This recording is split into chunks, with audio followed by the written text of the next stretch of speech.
Don't know. Not today. Got it. Okay, very good. We will proceed. I want to apologize first to Senator Knight, be registered as present as well. Please. Now you're officially present. Okay, that's 4. I want to apologize first of all to the membership and to the public. We're starting later than usual this week. I had some pressing business, so hope we didn't mess up people's schedules too badly, but we'll get started as quickly as we can. Today we have 2 governor's appointees required to appear today, both nominees for the State Air Resources Board. I want to welcome John M. Gioia and Judith M. Mitchell to the table, and I know we have our colleague, esteemed colleague, Senator Mark DeSaulnier, who is here, I know, to introduce at least one of the nominees. Senator DeSaulnier, why don't you begin?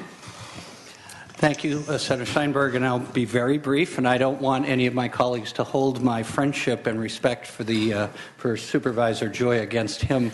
I tried to tell him this might not be a good idea, Senator Mitchell. But John and I served on the Board of Supervisors together. He's extremely hardworking. I can't think of anybody in the Bay Area who would better have this position. Some of you know many years ago I had this position as the representative for the Bay Area Air Quality Management District on the California Air Resources Board. In fact, I was trying to think this morning, I think 18 years ago I came to this committee to be confirmed in John's position, and there was another Senator Knight on this committee at that time, your dad, Senator Knight, and then Senator Burton was the chair. So having had the experience in the position, I think I'm reasonably knowledgeable about the requirements, and I have every confidence that Supervisor Gioia will do an exemplary role on the California Air Resources Board. He's been a great county supervisor. He's been on the Air District for some years. He's also been on other regional bodies, and I think he will serve the state of California extremely well. Thank you. Very good. Thank you. So let me thank you, Senator DeSaulnier. You're welcome to stay for the entire hearing if you would like.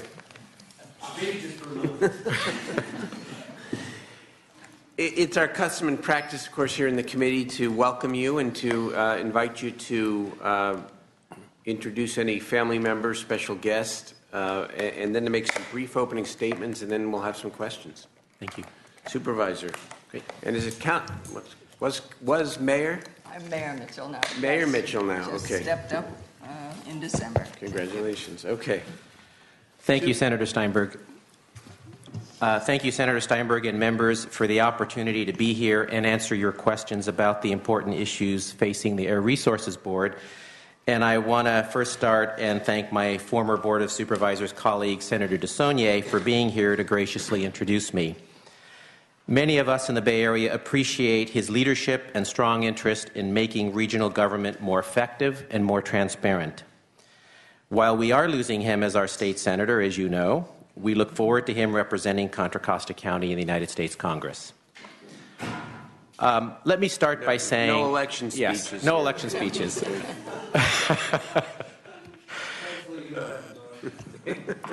Let me start by saying that I also appreciated the opportunity to meet beforehand with all of you individually and with your staffs. And let me make this commitment.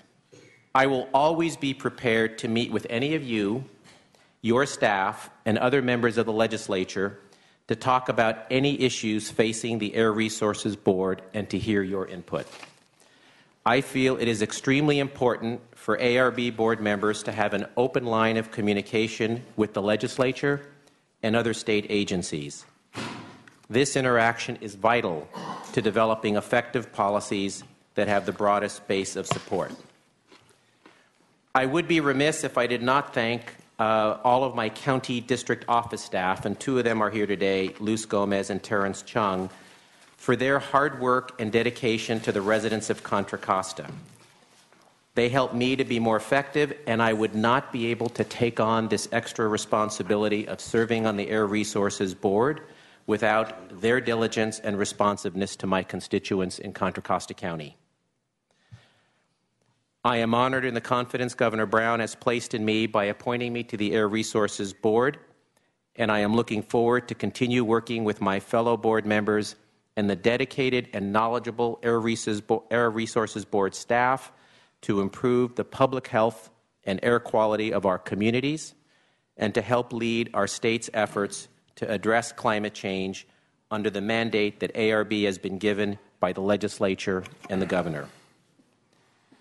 As I said in my response to your written questions, my goal as an ARB member is first and foremost to ensure that ARB policies continue to be developed through a process of integrity, transparency, and input from a broad variety of diverse stakeholders, and of course, under the direction provided by the legislature and the governor.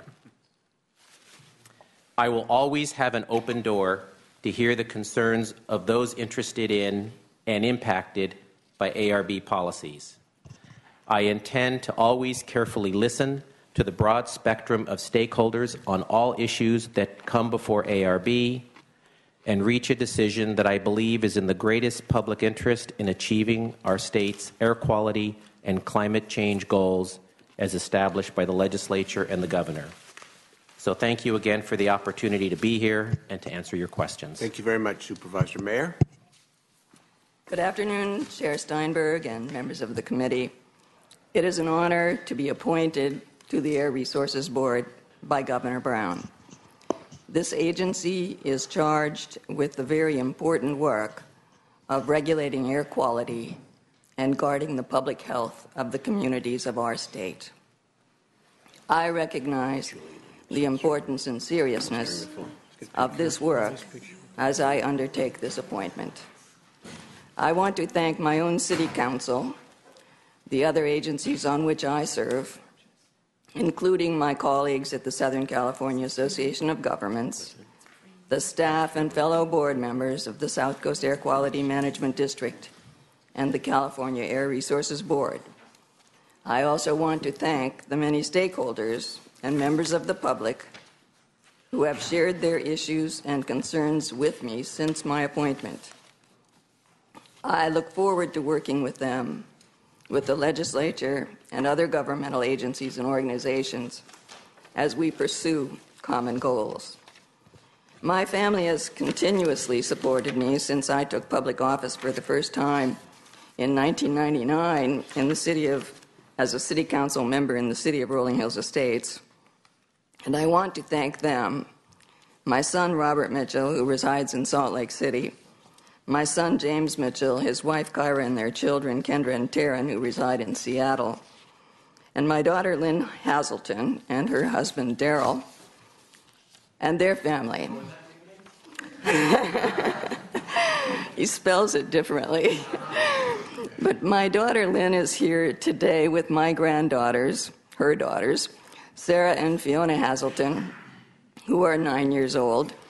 My granddaughters join us here today for their first visit to the state capitol to learn about California government and history. And I'd like to ask Lynn, Fiona, and Sarah to please stand. Welcome to you.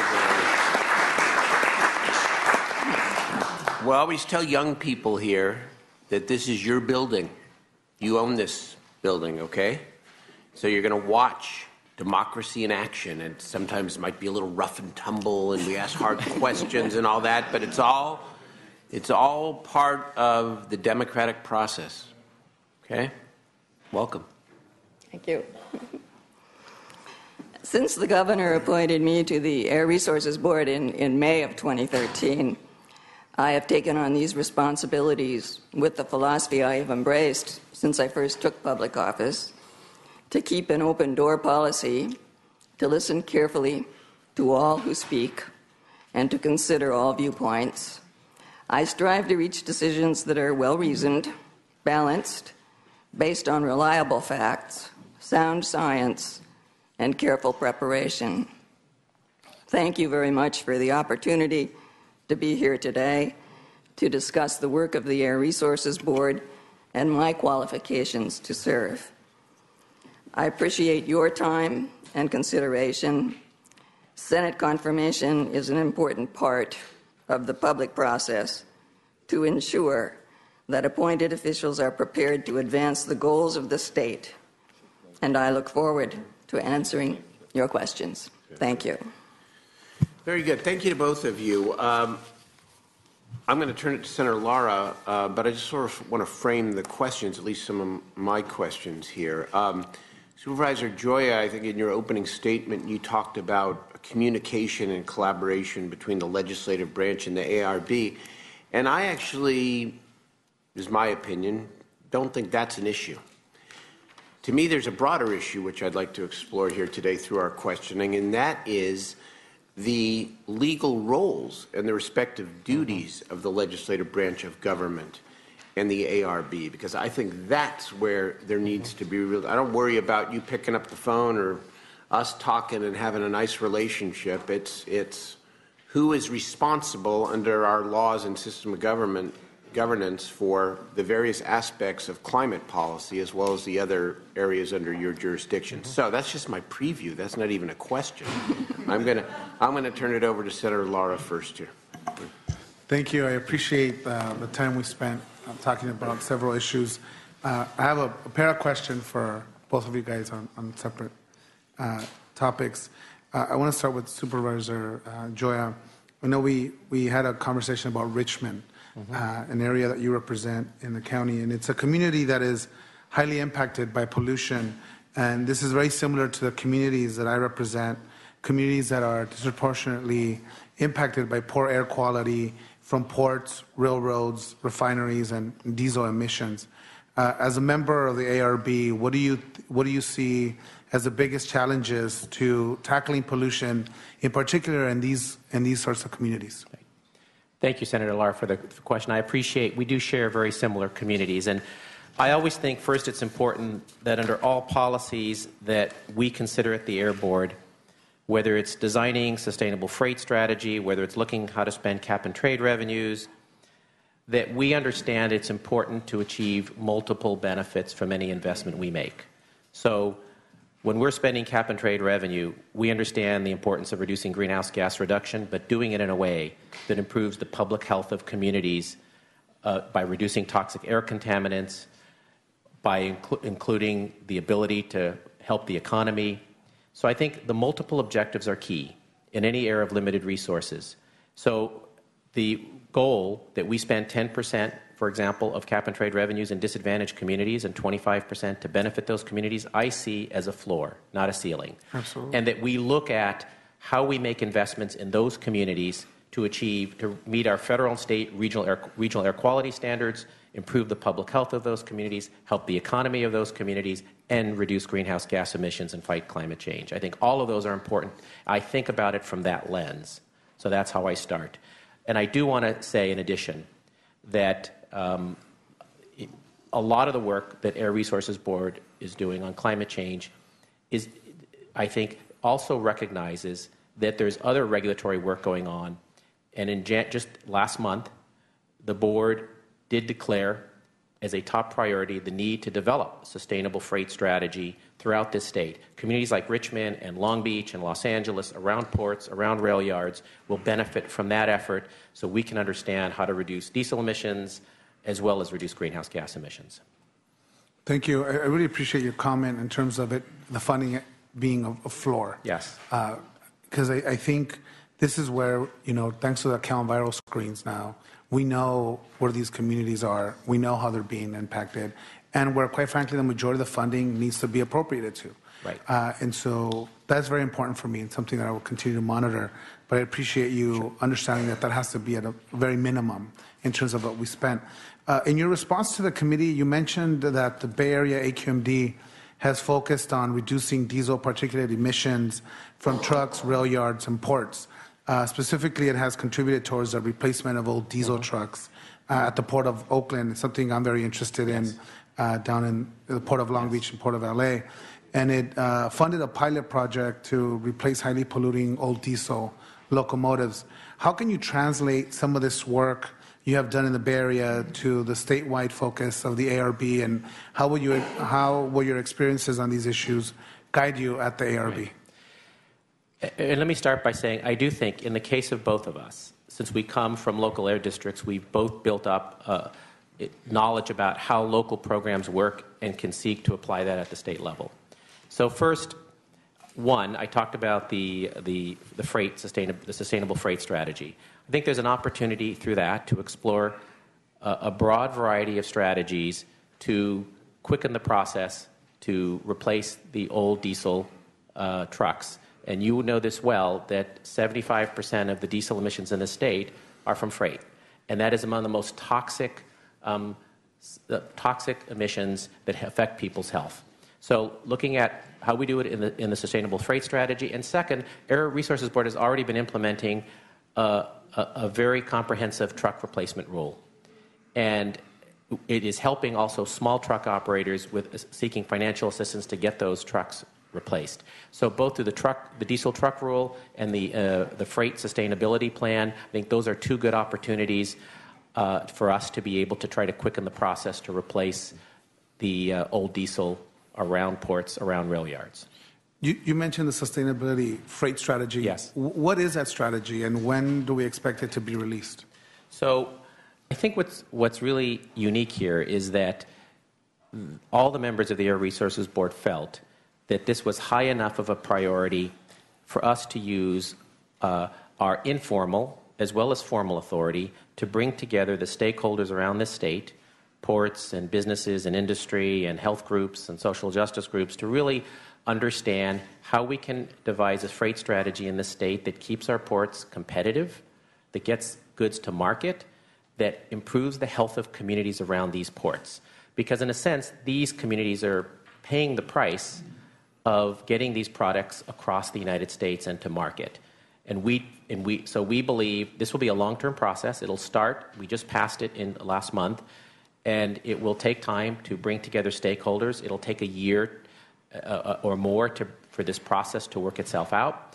And the goal is to come out with a series of recommendations, working with local air districts, because some of this may be implemented as well at the local air district level. And we would welcome the input from the legislature about how we move forward, because ultimately anything that comes out of this may very well need statutory authority to be implemented. And when we're talking about stakeholders, are you guys actually meeting with community folks that are surrounded by these? Yes. So we're just starting. All we did was it's been in the works by staff. We approved it at the last meeting. When I said social justice advocates, those are the people who live around these facilities. Yes. So community people are an important part of the stakeholder outreach. I just don't want us to rely on Yes. the local agencies Yes. for Correct. that input. And oftentimes, as you know, there are the great social justice advocates through great nonprofit organizations that are made up or composed of people from communities. We want to hear from them directly. Thank you. Mayor Mitchell, it was great to spend some time with you as well. I have a couple questions for you. You've served as a board member at the South Coast AQMB since 2010. This is a district that represents some of the most polluted areas in the state, as identified through the Count Viral Screen, which I mentioned earlier. During your time at AQMD, what have you done to improve the health of these critically impacted communities, many of which I represent? Well, one of the issues, of course, for my district as well is the freight movement corridors. And I have championed some of the efforts in the South Coast Air District to begin some demonstration projects that would electrify the freight movement. One of those is a overhead catenary project, which we are carrying out with Siemens, whereby existing trucks that are in the freight corridors can be fitted with an overhead equipment that attaches to an overhead catenary wire. This kind of a demonstration project has application within the district where we have, as you well know, about 5,000 trips a day from on-dock to near-dock facilities. And where we have that kind of traffic, an electrified system that covers that kind of a distance, a fairly short distance, and is a direct line, could be of benefit within the region. The other thing that I have had an interest in is electrified locomotives. That is, the switcher engines are now at Tier 4 level, so we have been championing that within our district. Also, now that we see natural gas prices coming to a more marketable price, we're seeing even some of the long-haul railroads, BNSF and UP, now being interested in those kinds of technologies. And I have met with representatives from Union Pacific and BNSF to talk about how we might get to a cleaner place with the locomotives in the freight transport section.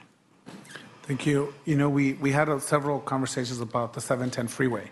Yes. And having it really be an artery for the Port of LA, Port of Long Beach, and the ongoing efforts to modernize the freeway, expand it to some point. What are your thoughts in terms of the ARB's role in protecting those communities that are surrounded by the 710 freeway?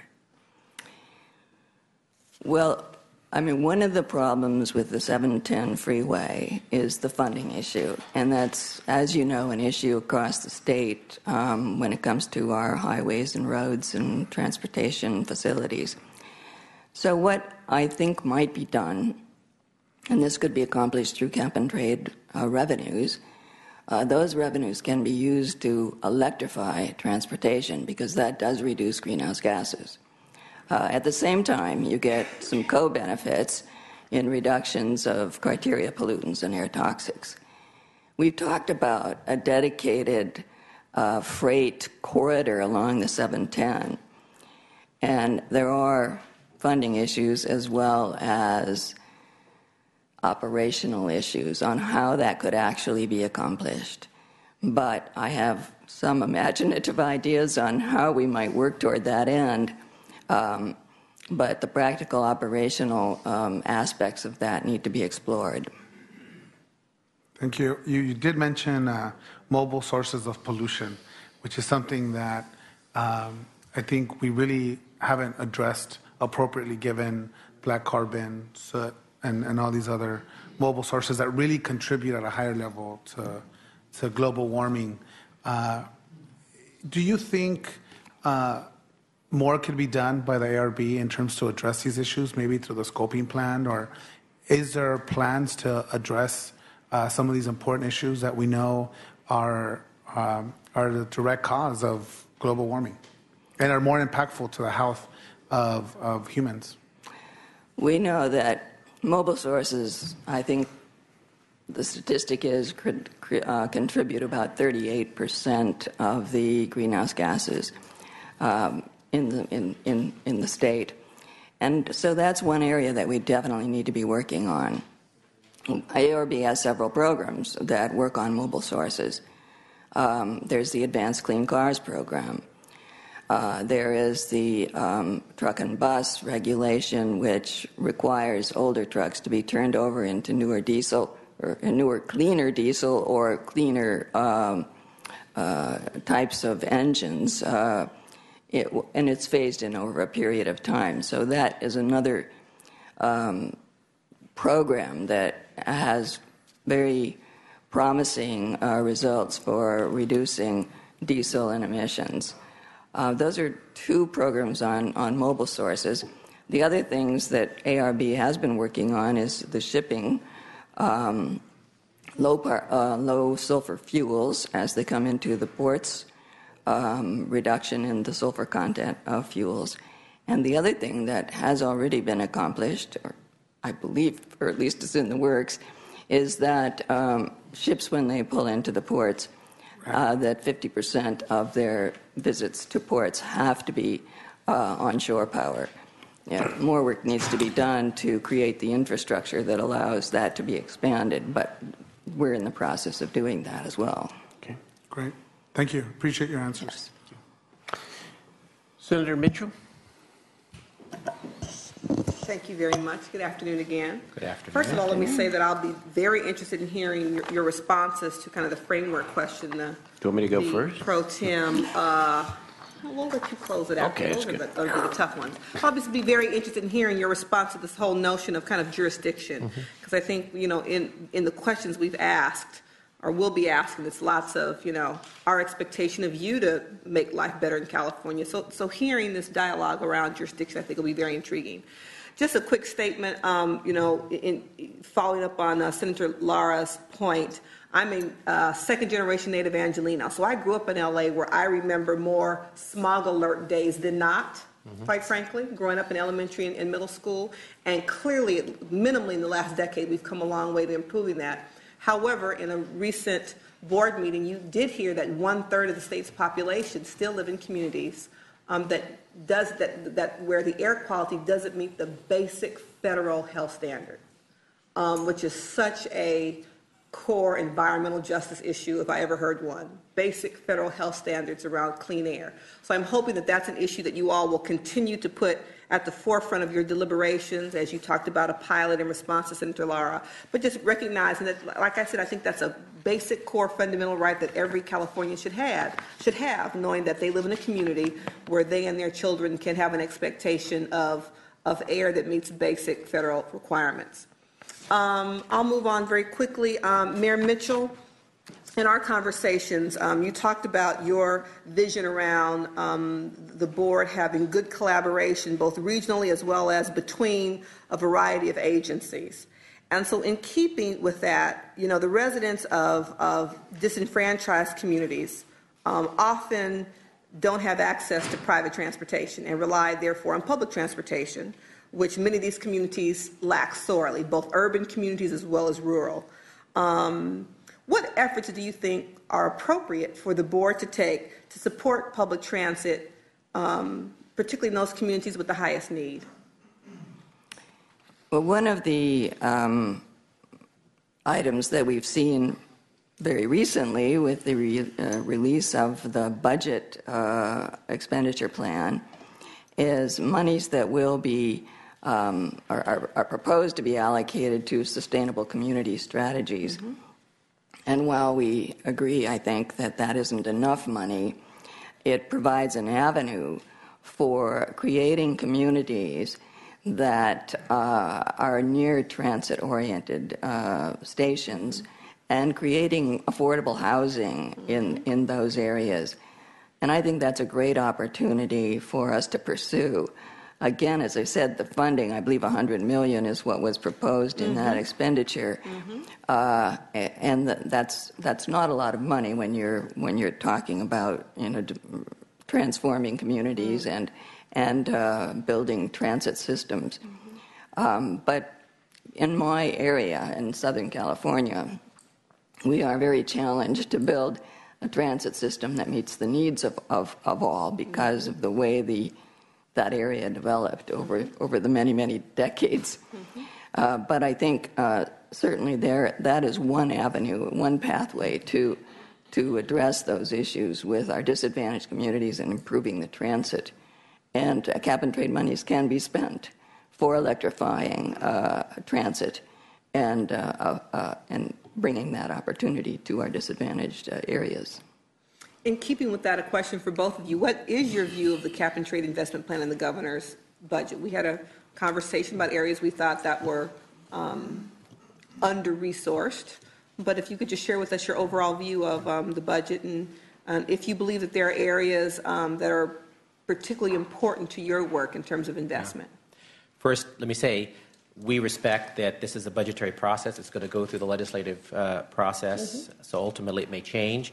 But in looking at the governor's proposed budget, I think there's some very good opportunities. In answer to your last question, the money that's currently proposed to the Air Resources Board for low-carbon transportation system, with an emphasis on disadvantaged communities, I think presents an opportunity to fund improvements in public transit as well, cleaner buses in communities around the state, and provides an opportunity for the Air Resources Board to come up with a thoughtful process to distribute that money in ways that have the greatest impact, especially in disadvantaged communities. As Mayor Mitchell says, sustainable community strategy, SCS, is very important as well because that's where at the local level we figure out how to do the best land use planning, transportation planning, health planning in ways that get people out of their cars, accessible for people who don't have a car, improve public transit. In the San Francisco Bay Area, when we passed our sustainable community strategy, we also said that at a minimum, 10% of cap and trade revenues should be spent in disadvantaged communities and 25% to benefit. And we talked about public transit as part of that. So I think that's why the $100 million in the budget currently is not enough to fund SCS throughout the state. Hopefully it's just a start in this investment. But I think if we show that the initial investment of that $100 million achieves the objectives that you talk about, then I think it will be, then we expand, hopefully advocate for expanding that funding to implement, because ultimately local agencies are going to be implementing the SCS plans. And that's where there's an opportunity for the best public input to direct where these investments occur.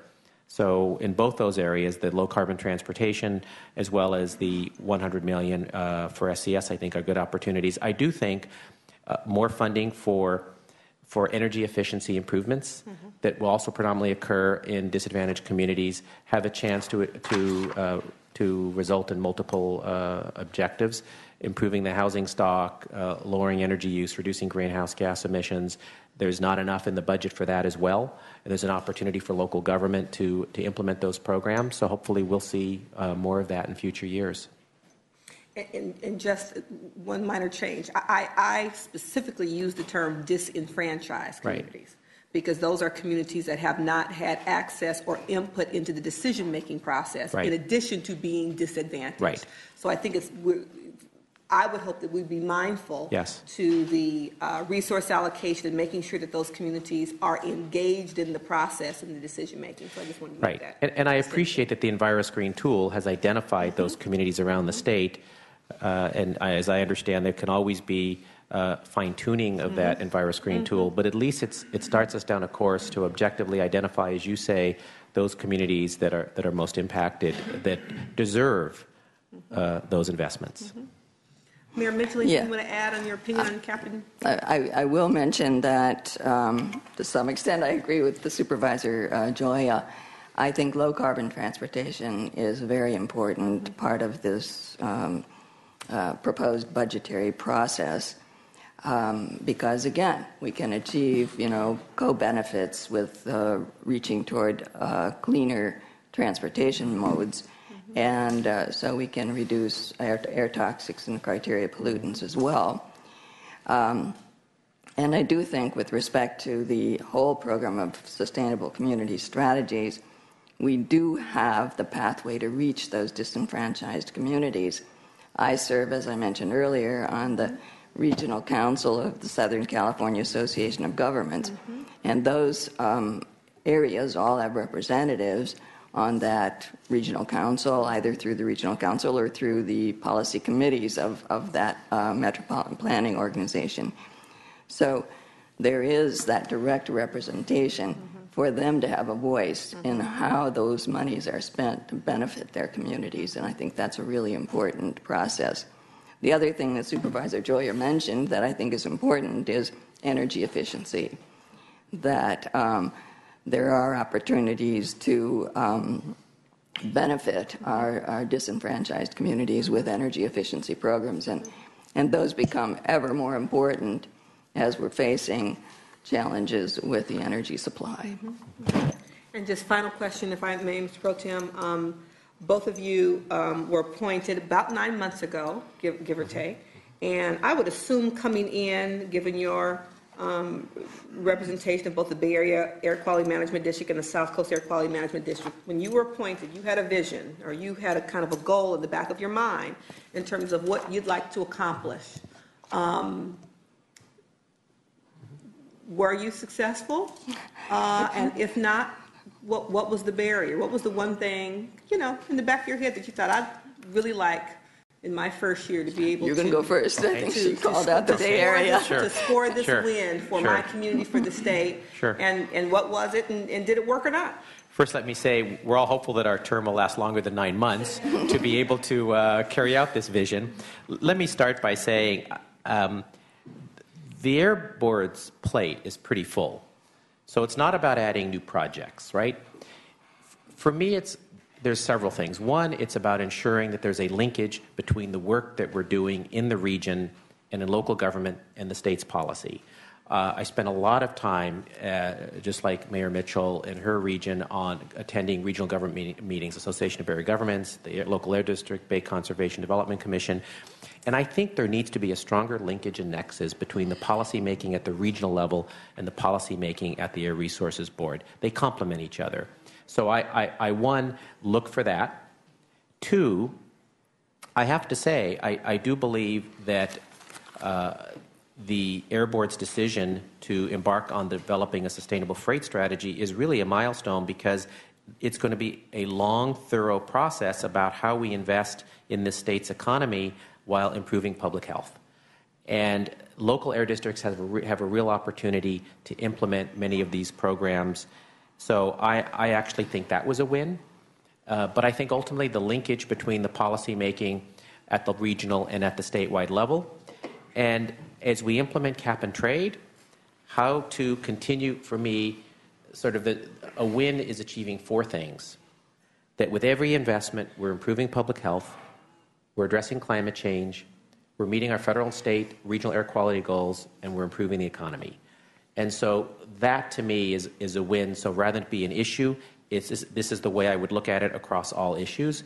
And I think this is the direction the Air Board is headed. It is looking at all of these things as it considers its investments, as it considers its decisions. I will give you my perspective, Senator Mitchell. We are very, very challenged in the South Coast Air District, as many of you know. And while we have worked very hard to clean up the stationary sources that are in our region, it was my opinion, after serving on that board for 2 years, when it came to serving on the State Air Resources Board, that one of the largest sources are the mobile sources over which the Air Resources Board has jurisdiction. And so one of my goals, and I can't say I have accomplished that in the short time I've been on this board, but one of my goals is to work on having a good collaboration between the South Coast District and the Air Resources Board to address the emissions from those mobile sources. And I have tried very hard to bring the South Coast perspective to the board in my short time on the board, and I hope to continue to do that. Thank you. Thank you, Senator Mitchell. Senator Knight? Thank you both for applying and being willing to step forward and be on such an important board. My questions are very brief. One of them is the goals that ARB has. I want to know that those goals don't just mean public health, don't just mean climate change, but also mean that we stay competitive with other states and around the nation. And as all of us want cleaner air and cleaner water and a better environment for our children, we also want the ability to create jobs for our children. So my first question is, how impactful is that when you make decisions on the ARB? Mm-hmm. Okay. So first, let me start by saying, for me, it's important that we hear from stakeholders across the board when we make our decisions. And I think the Air Resources Board has engaged in a pretty comprehensive outreach process. And those stakeholders are everything from business to labor to the environment, to social justice, to the community groups, to local government agencies. So we hear from all of those across the board.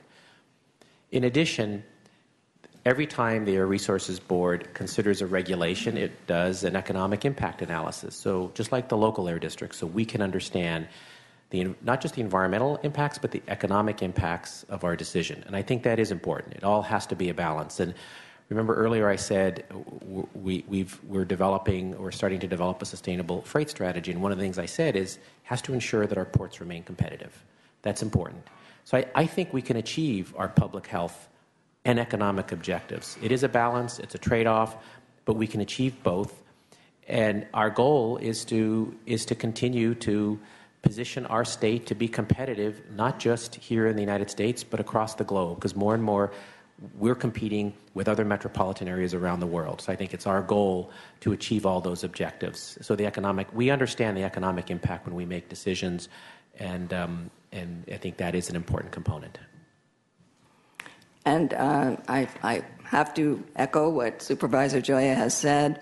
As members of local air district boards and as members on the Air Resources Board, we constantly find ourselves entering into a balancing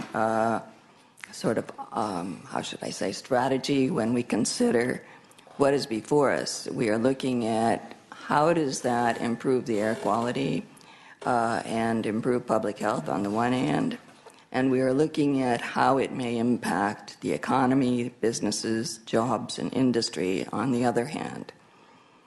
I have felt that they are not mutually exclusive, that we are moving toward a green economy, and that a green economy also brings jobs with it. And some of the things that we are seeing happening in new technology, to me, is very exciting. It's transformative, and I think shows that we are moving in a very exciting direction. So I always am mindful of how the regulation impacts businesses, but I'm also mindful that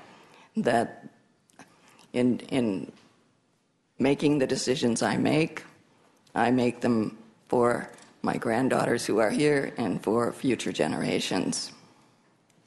And I appreciate that. I'm going to put my last two kind of questions together, and you can answer them. With the Songs closure, we've lost about 8 or 9% of our energy building capacity or capacity at the time.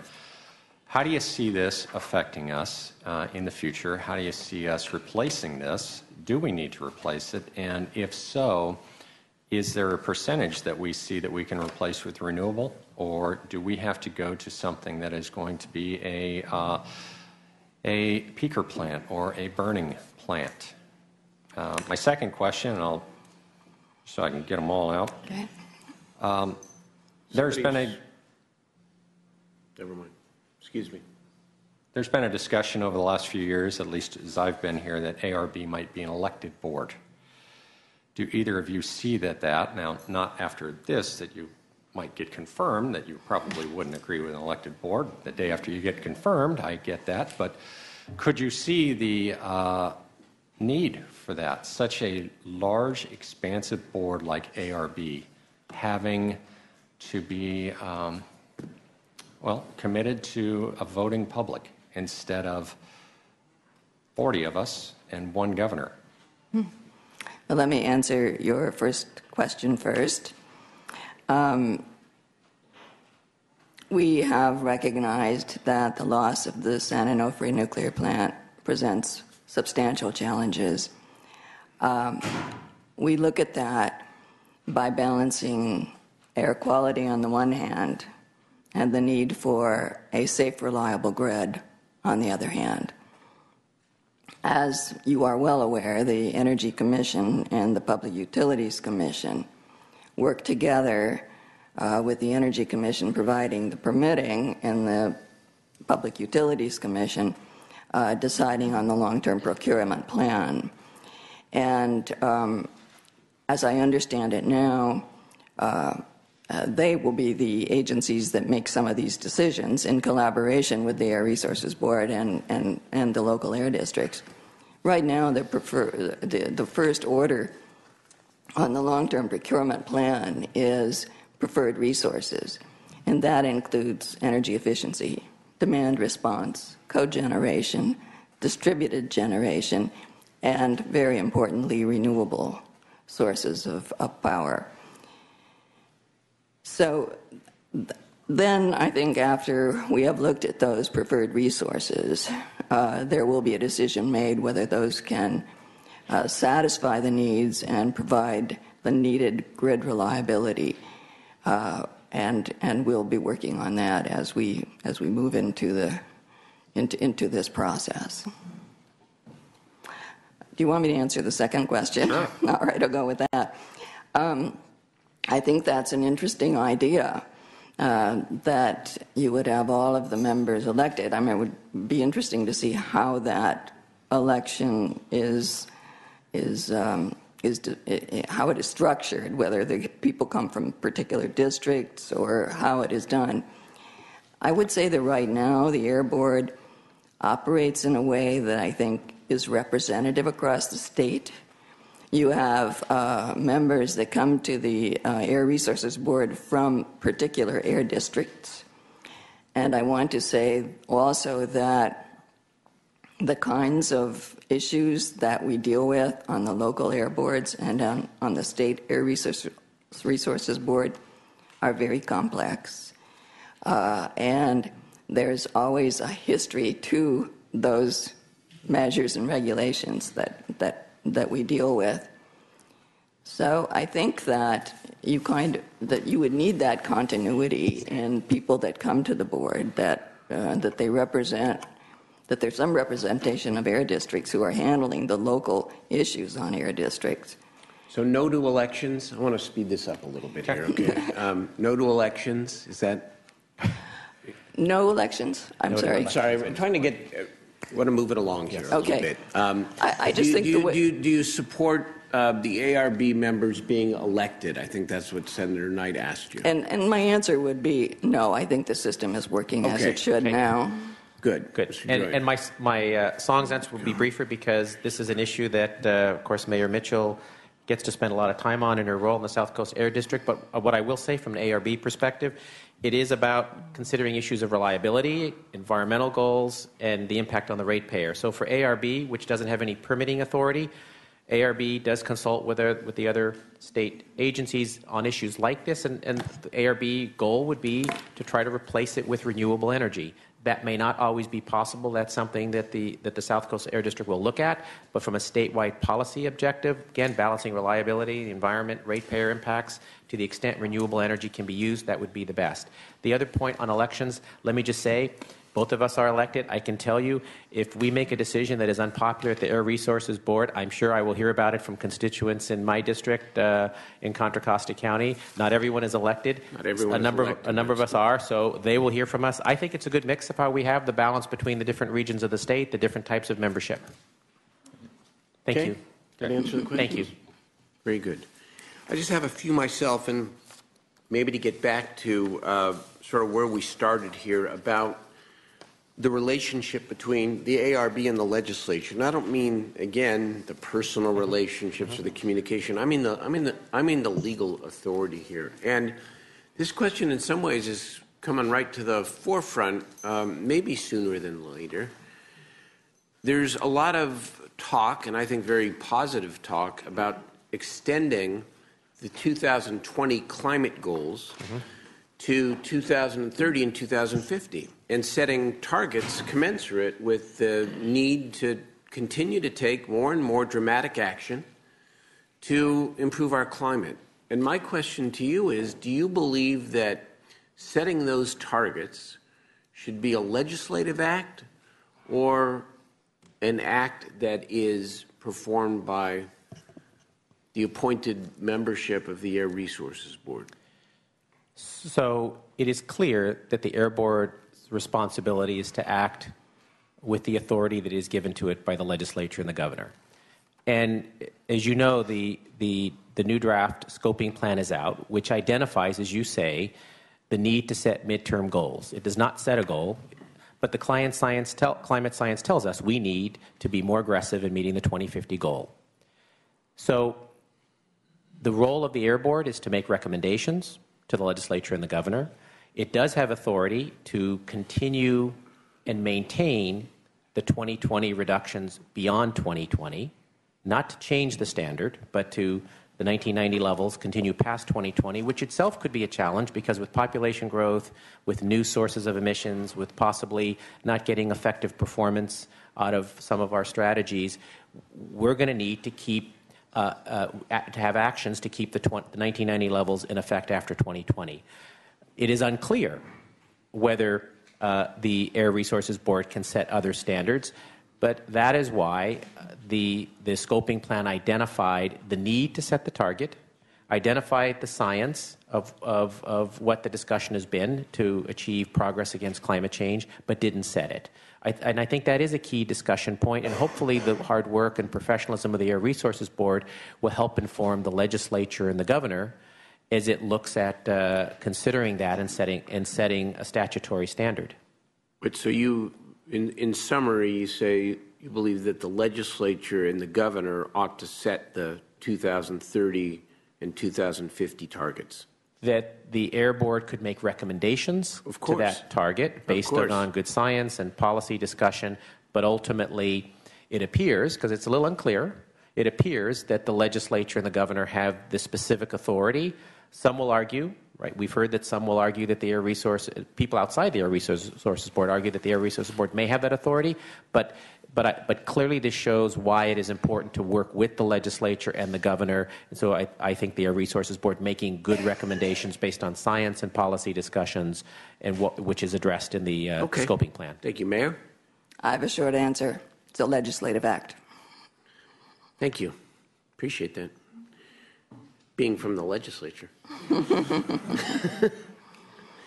So I appreciate the conversation and your answers about the sustainable community strategies. That was my bill, SB 375, and I'm very pleased that even though that it was very controversial when it was moving through the legislature, the spirit of it certainly has been embraced by the regions of this state, including SCAC. I mean, unanimous vote, and that's not an easy group in terms of its diversity of points of views on many subjects. So that is good. But you point out a major issue, which is we have no permanent source of funding for transit. We don't have any ongoing source of funding for public transit. Do you have any thoughts on how we could attain such a stream in your work here and with your authority at the Air Resources Board? Well, it appears it's a mix of cobbling together federal monies. There's a lot of those out there. Some state dollars. More and more what we're seeing. I was being a little sarcastic. The Congress is not. No, more and more what we're Exactly. seeing, and this is unfortunate, is the local communities having to step up to tax themselves for transit and transportation with improvements. Correct. A two-thirds threshold at the local level, to which be is able challenging, to meet which is very majority rule. challenging, very challenging. But I think we've all taken this into our own hands at the local level. Clearly, there may be a role for to the extent that we're investing in clean forms of public transit to align funding from the state or cap and trade toward clean forms of transit. But ultimately, the funding shortfalls are just significant. And so I wish I had an answer to one magic funding stream, but that's why local communities have taxed themselves to make up the gap. And I think that's going to be harder to maintain as we go forward into the future. So one of the possible streams is cap and trade money, where we are using those funds for electrification of the transit system, and we are reducing greenhouse gases. It may not mean electrification, but other kinds of cleaner vehicles and transit systems that reduce greenhouse gases. Okay. So, as you know, you're facing some big decisions come 2015, because in 2015, the fuels component comes under the cap and trade program. You're well aware of that, yes. I'm sure, both of you. Yes. And so my question to you is whether you have any information or any understanding or any opinion of what impacts there may likely be on fuel prices like gasoline, diesel, and aviation fuels when we put fuels under this trading system with its secondary markets and derivatives and all of the other things that go with trading. Do you have any information about what the impact on fuel prices will be? I will start with that. The way the cap and trade program now is structured, the cap declines every year, but allowances are given as transition assistance to those that come under the program. So while there might be some impact on fuels, I think that would be gradual and could be. Do you know that? I don't think anyone knows the real answer to that. I think that we are going to see, as fuels come under the cap-and-trade program, we're also going to see an uptick in cleaner fuels through the low-carbon fuel standard. So there will be some substitute fuels available on the market that will supplant what is now. Are you worried at all that the trading mechanism, which I grant, I think has worked very well for the 600 stationary sources at play, cap-and-trade has worked very well, and is generating resources that are being poured back into disenfranchised, disadvantaged communities and to meet our climate goals. Do you have any concern about the volatility of prices when you start talking about fuel and oil and diesel and trading those commodities on the open market?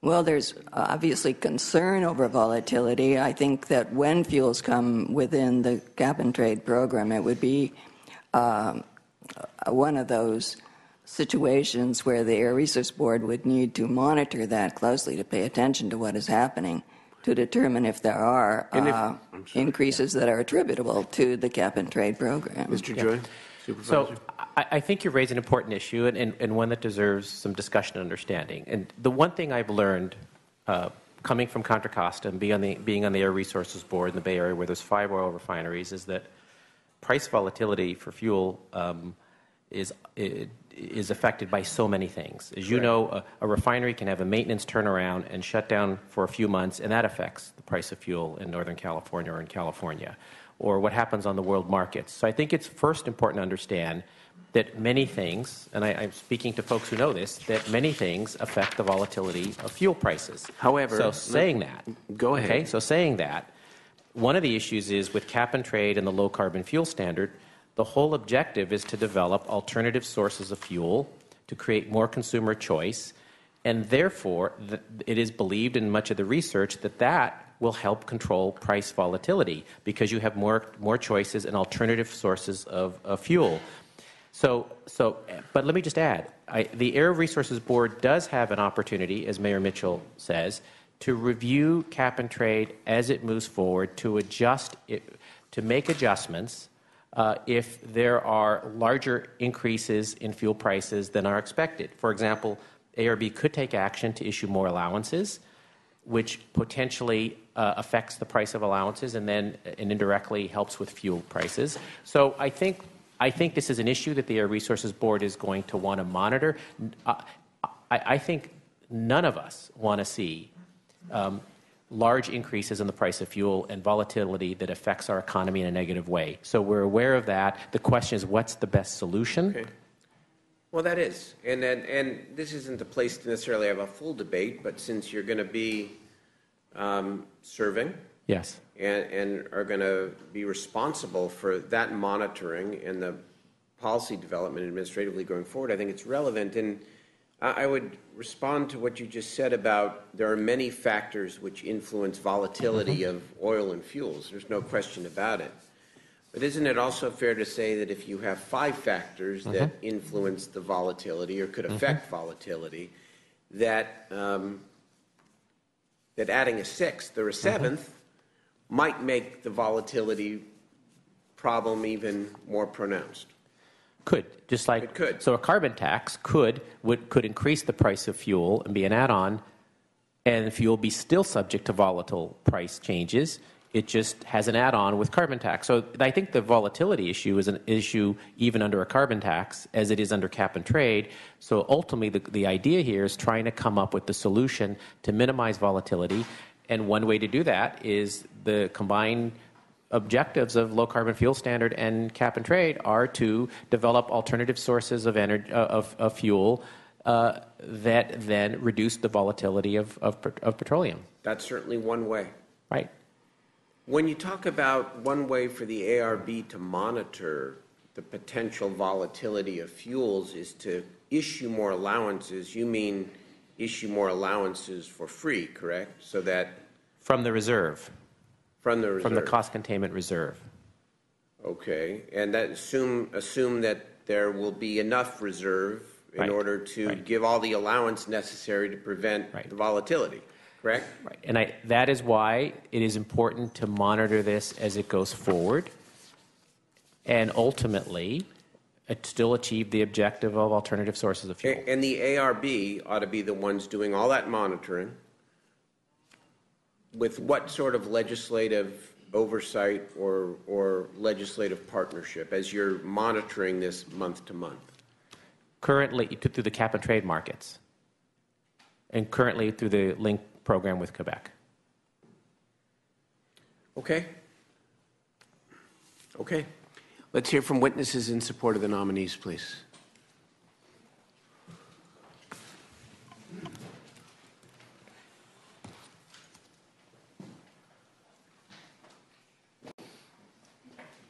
Chair, members of the committee, good afternoon. My name is Guillermo Mayer. I'm the president and CEO of Public Advocates.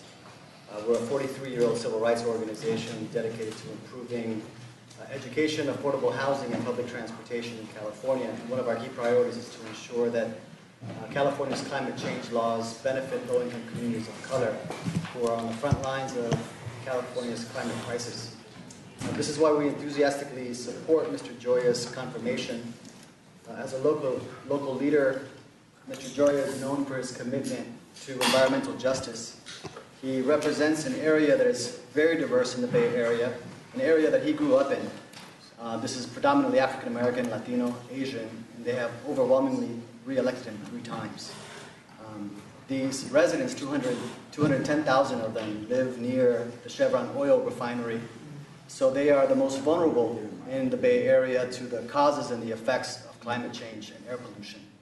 And Mr. Gioia has been a leader for clean air investments in disadvantaged communities, which are effective not just at reducing greenhouse gases, but also at curbing poverty, closing health disparity gaps, and fostering a sustainable green economy for all residents. It's really difficult to identify a more faithful local supporter in the Bay Area than Mr. Gioia of the vision codified in AB 32, SB 375, and SB 535. He played. We've got a long line. We're proud to support his confirmation. Thank you. Thank you. That's the way. Good afternoon, Senators. I'm Bill McGavin with Coalition for Clean Air. Was also asked today to speak for the Natural Resources Defense Council in support of the confirmation of both Supervisor Gioia and Mayor Mitchell. Both of them play important roles as connectors between their regional air districts and the State Air Board. They've both been accessible during their time on the board, and both have been outspoken advocates of the board taking action on sustainable freight. So we think they're important members of the board as it faces some tough decisions this year, a number of which you've raised during this hearing, including the AB 32 scoping plan, the sustainable freight strategy, and the first time ever investment of the auction proceeds. Thank you, Bill. Good afternoon. Tim Carmichael with the California Natural Gas Vehicle Coalition, here in strong support of both candidates. They're strong advocates for clean fuels and technologies, and that's a key piece of our solution to cleaner air in California. Thank you. Senators, Matt Regan with the Bay Area Council, here in support of the nomination of Supervisor Gioia. We represent most of the large employers in the region and are very supportive of his nomination. Thank you. Thank you. Mr. Chairman, Tim Egan representing SCAG, and on behalf of the Regional Council and the 85 other colleagues of Mrs. Mitchell, we strongly urge her confirmation. Thank you. Thank you. Senator Steinberg, Bonnie Holmes Jen with the American Lung Association in California, and members. Really pleased to be here to support Mayor Mitchell, Supervisor Gioia. We have worked with them. We're really impressed with their leadership in their regions, their collaborative approach, their commitment to public participation, and of course, their strong focus on public health is a key priority for their work. We urge your confirmation.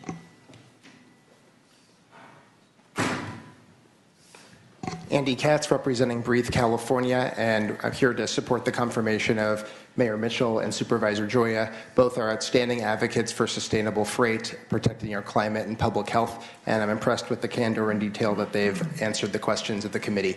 So I urge their confirmation. Thank you, sir. Good afternoon. My name is Sam Emerson, and I'm here representing the Better World Group. The Better World Group is here to enthusiastically support the confirmation of Ms. Mitchell and Mr. Gioia. Thank you. Good afternoon, Kara Martinson on behalf of the California State Association of Counties. Supervisor Gioia currently serves as our president of the association and has extensive local government expertise and technical expertise as well, and we're strongly urge your support. Thank you. Thank you. Eileen Tutt with the California Electric Transportation Coalition, in strong support of both candidates. I just want to say that I'm very impressed by their background, depth of knowledge, and also their willingness to learn all of the issues that affect the State and the Air Resources Board. Strong support. Thank you. Thank you. Someone help the gentleman here. We might.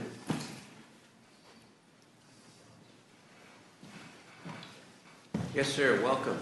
Thank you very much.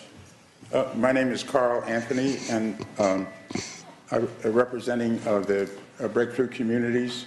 The mission of our organization is to build multicultural leadership for sustainable metropolitan communities in California and the nation.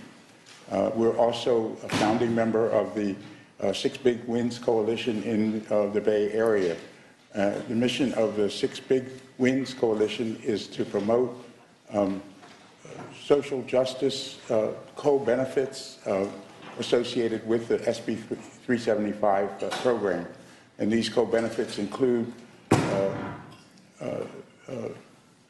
environmental justice, public health, investment without displacement, operating funds for public transit, affordable housing in high opportunity neighborhoods, quality jobs for low-income people, and the public voice of people of color in in the transportation and land use planning. We are here to celebrate John Gioia's contribution to our efforts. We appreciate his contribution, and we enthusiastically endorse his confirmation. Thank you very much. Thank you, sir. Thank you. Thank you, Carl. Mr. Chair, members, Kendra Dijogo with the Gualco Group on behalf of the California Council for Environmental and Economic Balance. CEB has statewide projects dealing with air quality, climate change, water, and public policy. They also have two area-specific projects that work with the Bay Area Air Quality Management District and the South Coast Air Quality Management District. So we've had the opportunity and the pleasure of working with both of these candidates, and we enthusiastically support them. Thank you.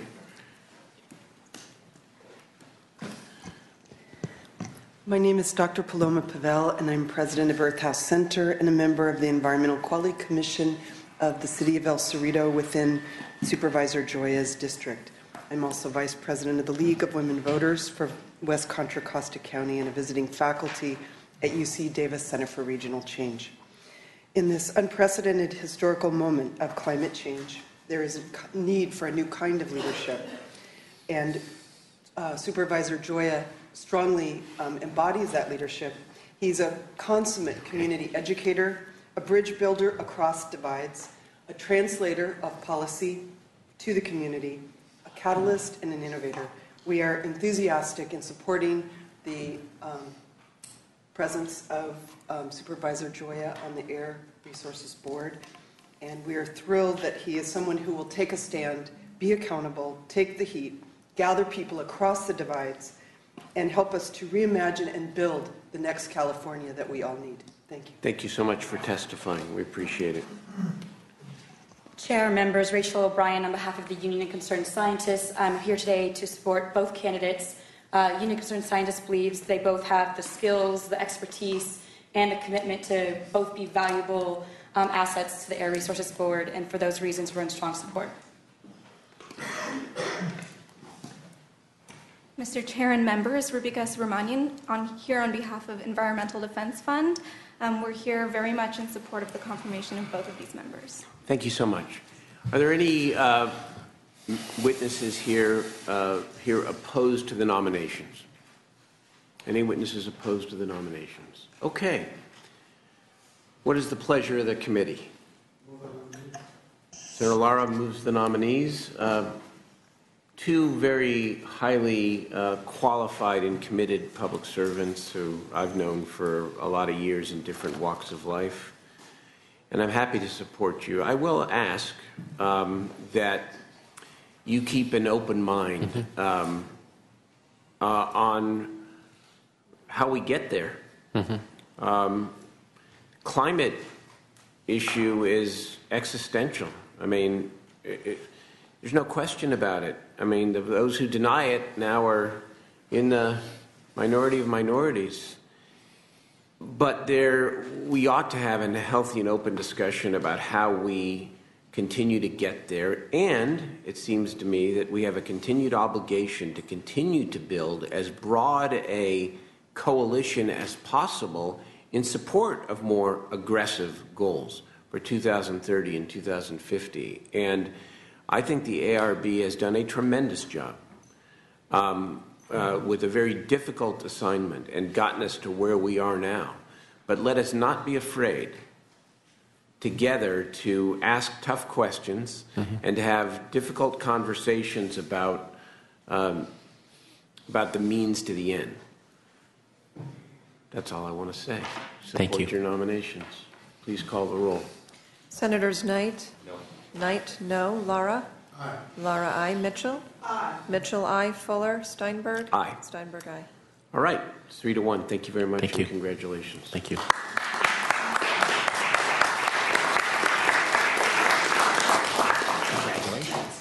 All right, members, we just have a few other items here. We have items 3 through 12 and one walk-on from Senator Lara. And item number 1. I'm sorry, and item number 1, the reference of bills. We did pull SB 962 for now from that referral list for further discussion. Okay. I'm sure the author's office is being informed, et cetera. Okay. Are there any items that any member would like to remove from the calendar? 5, 6, and 7. 5, 6, and 7, Senator Knight wants to separate here. 5, 6, and 7. Can we then have a motion on items 1, 3, There's a walk-on that's 4, 8 through 12, 8 through 12, okay? Motion by Senator Mitchell. Please call the roll to establish unanimous roll call on those items. Senators Knight? Knight, aye. Laura? Laura, aye. Mitchell? Mitchell, aye. Fuller? Steinberg? Aye. Steinberg, aye. Okay, can we take all these together then? Items 5, 6, 7, and the walk-on from Senator Lara. Moved by Senator Lara. Please call the roll. Senators Knight? Knight, no. Laura? Laura, aye. Mitchell? Mitchell, aye. Fuller? Steinberg? Aye. Steinberg, aye. That passes 3-1. All right, we have a very brief executive session. I want to thank the members of the public for being here today. Good to see you, Mr. Kate.